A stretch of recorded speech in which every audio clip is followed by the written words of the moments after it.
May 2, 2026, Saturday. Narito po muli ang Batang Pista para bibigyan ng mga tips at giya para sa pakarera ng Metro Manila Turf Club kung saan meron po tayong 7 pakarera na magsisimula sa ganap na alas 4 ng hapon. Tara, umpisahan na po natin. Race number 1, the start of winner take all, covering races 1 to 7 with a distance of 1,400 meters.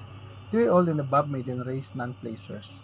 Dito po sa race number 1, pang-primera ko po ang Atsa-Tiempo, and the number 2, Courage, na uling lumaban po last April 25. Sa kararang po ng Philippine Jockey Club, the distansya 1,400 meters, siya po yung tala ng preba, 129.4. Nang siya po mang-apat, sa mga kabayo sila Queen Liam, I Told Mama, at Hiroshi.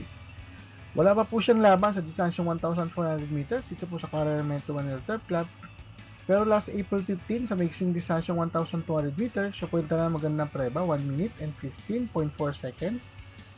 Nang siya po mang-apat, sa mga kabayo sila Materialist at Baron of Sipokot. Pero dahil maiden po ito, madalas magkadiaduan, kuha pong pandiado ang number 4, Levis Pet. Si Levis Pet po ay lumaban last April 25. Sa karamihan po ng Philippine Jockey Club, sa distansyang 1,400 meters, sa puwenta na ng preba, 1 minute and 30.2 seconds. Nang siya po mang-anim, sumakabay sila California King at Jai Singh. Pero bago po yung last April 18, dito naman po sa karera ng Metro Manila Turf Club, sa distansyang 1,400 meters, sa puwenta na ng preba, 1 minute and 33.2 seconds.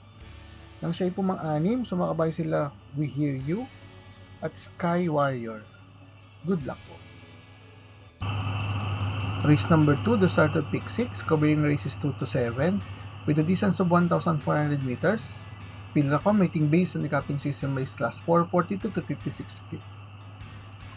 Dito po sa race number 2, pang-primera ko po yung Atsa-Tiempo. Entry number 6, Catania.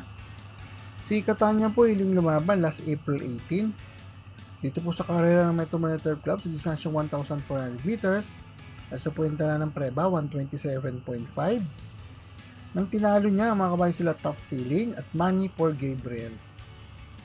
Ang pinakamagandang preba naman niya pong naitala sa distansyang 1,400 meters, dito po sa karera ng Metro Manila Turf Club, ay nagawa niya last December 20, kung sa siya po ay nagpreba ng 126.2. Nang siya ay nasigundo sa nanalong kabayan si Guerrero Warriors. Tinalo niya po rin sa datingan ng tercero na si Flywheel. Panigundo ko na rin po imported horse entry number 1, Make No Mistake, na uling lumaban po last April 19. Dito po sa karera ng Metro Manila Turf Club sa distansyang 1,400 meters. Nang siya po ay nagtala ng preba, 128.4. Nang siya ay pumang-5, sumakabay sila River Rose, Dorian at Elizabeth Joy. Ang uling panalo niya pong naitala ay nagawa niya rito sa distansyang 1,200 meters sa karera po ng Metro Manila Turf Club last March 20, kung saan siya po ay nagpreba ng 1 minute and 13.6 seconds. Nang tinalo niyang malayo, ang mga kabayo sila Wildcat at Golden Opportunity. Good luck po. Race number 3, the start of Pick 5, covering races 3 to 7 with a distance of 1,400 meters. Pilracom rating based on the capping system race class 5, 17 to 41 speed. Dito po sa race number 3, pang-primera ko po entry number 4, Super Hope, na uling lumabang po last April 26. Sa karera po ng Philippine Jockey Club, sa distansyang 1,400 meters, so po yung tala ng preba, 131.2.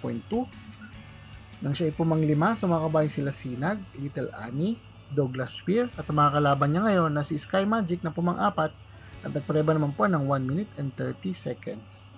Pero bago po yung last April 15, dito po sa karera ng Metro Manila Turf Club, sa distansyang 1,200 meters, siya po yung tala magandang panalo, nagpreba ng 1 minute and 17 seconds. Nang tinalo niya, mga kabayo sila Sinag. Mga kalaban niya ngayon na si Malbatan Island at Winsome Maxine, pati na rin po si Sentinel Node. Si Malbatan Island sa laban na yan, nagpreba naman po ng 117.2, habang si Winsome Maxine na pumang-4 ay nagpreba po ng 1 minute and 18.4 seconds. At si Sentinel Node na pumang-6 ay nagpreba naman po ng 121 sarado. Panigundo ko na rin po entry number 1, Sky Magic, na lumaban din po last April 10. Sa karera po ng Philippine Jockey Club, sa distansya po ng 1,200 meters, so puwenta na ng preba, 116.6. Nang siya po mang-4, sumakabay sila Arigato at Alpha Miss. Pero bago po yung si Sky Magic po, lumaban din last March 29, sa karera po ng Philippine Jockey Club, Sa distansyang 1,400 meters, siya po yung dalang magandang preba, 129.4. Nang siya ay nasigundo sa nanalong kabayo si Fearless. Tinalo niya puro sa datingan ng tercero na si Ma'am Jen. Kung ikaroon pang tercero, entry number 3, wins sa Maxine, na uling lumaban din po sa distansyang 1,400 meters sa kanan po ng Metro Manila Turf Club. Last April 4, siya po ay nagpreba ng 133.2. Nang siya ay pumanglima, sumakabayan sila Potential, Oruti, at Shadow of Sipokot. Good luck po. Shout out Bakang Pizza! Race number 4, the start of Pick 4, covering races 4 to 7, with a distance of 1,400 meters. Pilracom rating based on the capping system race class 4, 42 to 56 feet. Dito po sa race number 4, pampremera ko po, Diadong Kalahok. Entry number 4, Magnolia Ariana, na huling lumaban po last April 22. Sa karerang po ng Philippine Jockey Club, sa distansyang 1,200 meters, siya po yung dala ng preba, 114.2. Nang siya ay pumangwalo, sumakabayan sila Heartfelt, Catbell, at Tenteng Enteng. Pero bago po yung last April 11, sa karerang po ng Philippine Jockey Club, sa distansyang 1,400 meters, siya po yung dala magandang preba, 127 sarado. Nang siya ay pumang-apat, sumakabayan sila Primavera, Batang Kanlaon, at Frosty Raven. At bago pa rin po yun, last March 28, sa karan din po ng Philippine Jockey Club, sa distansyang 1,400 meters, siya po yung tala magandang preba, 127 sarado. Nang tinalo niya, magagaling na sila Doña Leoncia at Mendel Bell. Ang pinakabandang preba niya pong naitala sa distansyang 1,400 meters, ito po sa karera ng Metro Manila Turf Club, ay nagawa niya last December 29, kung siya po yung nagpreba ng 127 sarado. Nang siya po mang-apat, sa makabayan sila Graceful Gift at Jubel's Glory. Panigundo ko po, entry number 8, Deodorant Mythic Layla, na uling lumaban po last April 24. Sa karera po ng Philippine Jockey Club, sa distansyang 1,200 meters, siya po yung nagpreba ng 1 minute and 14.4 seconds. Nang siya ay pumanglima, sumakabayan sila Grand Laughter at Backpage. Ang huling panalo niya pong naitala ay nagawa niya last March 18 sa karan po ng Metro Manila Turf Club. Sa mixing distansyang 1,200 meters, siya po yung tala ng preba, 1 minute and 14.2 seconds. Nang tinalo niya, makakabayan sila Etnad at King Hans. Kunin ko pang tercero, couple entry number 1, May 10 at Vava Boom. Si May 10 po ay lumaban last April 19 sa karan po ng Metro Manila Turf Club sa distansyang 1,400 meters. At siya po yung tala lamang ng preba, 131.8, nang siya ay pumanglabing dalawa. Sumakabayan sila Anlevern at Mangantana. Ang huling panalo niya pong naitala ay nagawa niya last February 20 sa distansyang 1,200 meters. Dito po sa karera Metro Manila Turf Club, siya po yung nagpreba ng 1 minute and 13.8 seconds. Nang tinalo niya, makabayan sila Robotic Clay at Batang After 7. Si Robotic Clay sa laban na yun at sumigundo ay nagpreba naman po ng 1 minute and 14 seconds. Ang couple entry naman po na si Bava Boom ay uling lumaban last April 17. Sa mixing distansyang 1,200 meters, siya po yung tala ng preba, 1 minute and 14.6 seconds. Ito po sa karera ng Metro Manila Turf Club. Nang siya po mangatlo, sumakabayan sila Batang Cabrera at Player Andre. Ang huling panalo niya pong naitala ay nagawa niya dito po sa karera ng Metro Manila Turf Club sa mixing distansyang 1,200 meters. Last December 3, kung sa siya po ay nagpreba ng 1 minute and 13.6 seconds. Nang tinalo ng malayo, ang makabayan sila Malawon King at Nars 23. Good luck po.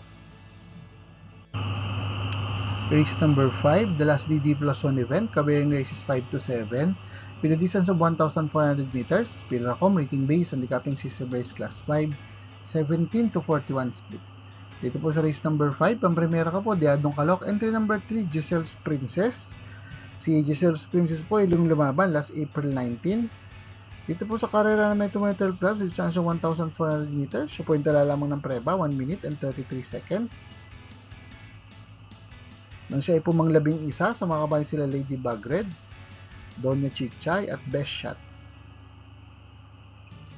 Pero bago po yun, sa distansyang 1,200 meters naman po sa kanya pong barrier race, siya po ay nagpreba ng 116.6 last April 1. Pero ang last official run niya po, bago siya nagbakasyon, ay nagawa niya last October 14.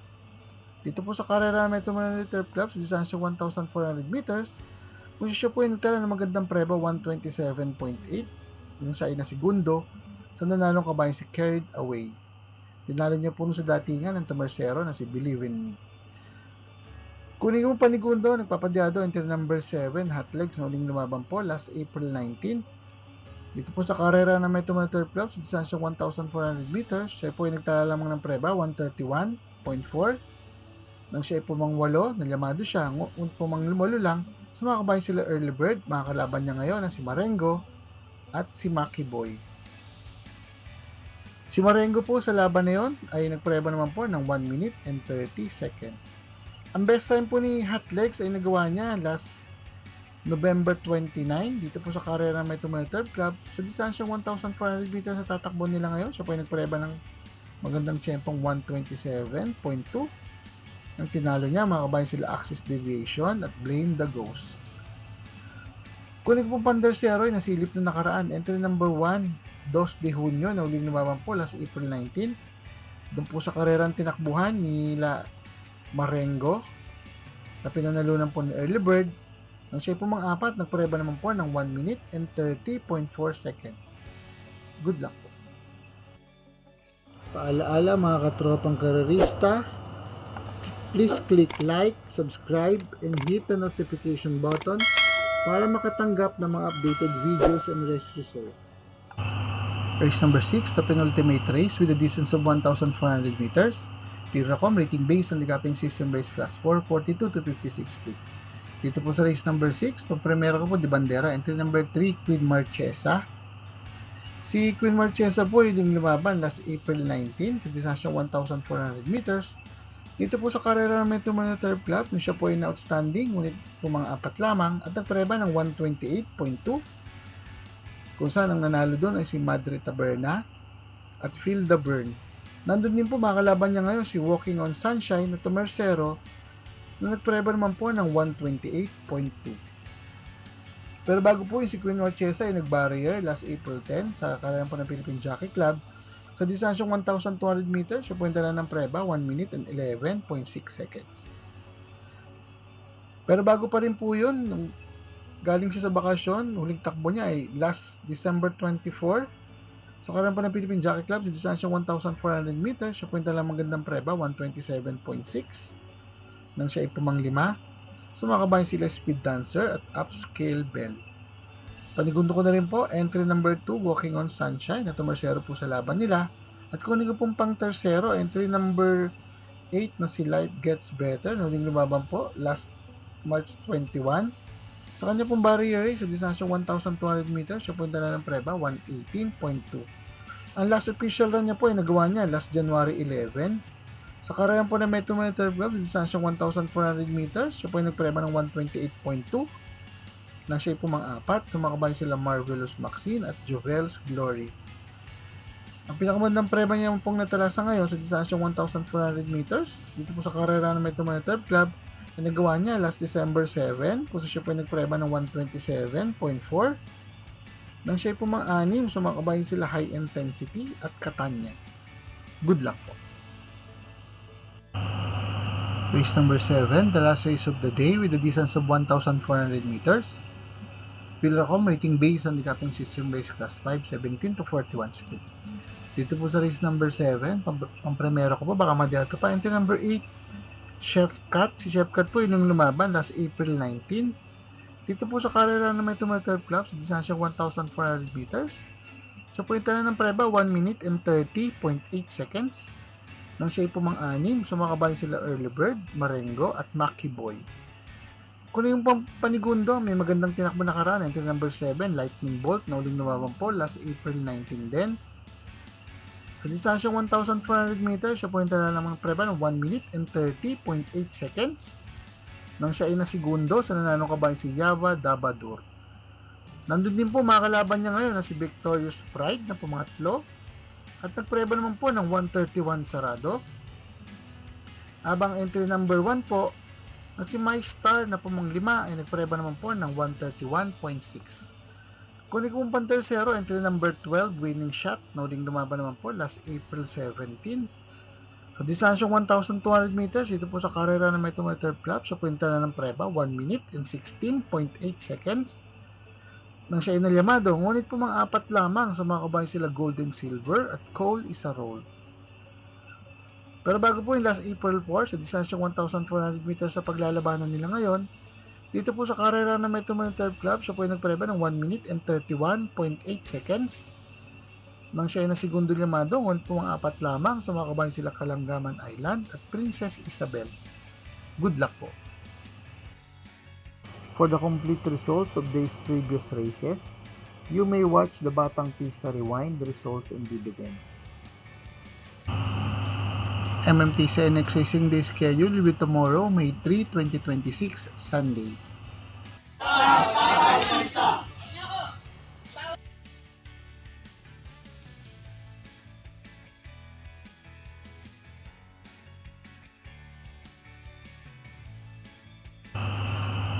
Shoutout po natin at yung mga pizza na sina Sir Mac Esco, Sir Jesus Mendoza at Sir Cayetano Bonaobra Jr. Maraming salamat din po sa ating mga bagong subscribers at mga kapista. Sa mga po makatanggap na updated race results and dividends at mag sa karera, please like, share, and subscribe sa ating Batang Pista channel. Click the notification bell para makareceive ng mga bagong videos. Paalaala mga kapista, ng karera po ay tinlibangan lamang at gamitin lamang pong sobra ang ating kakayanan. Good luck and happy racing to all!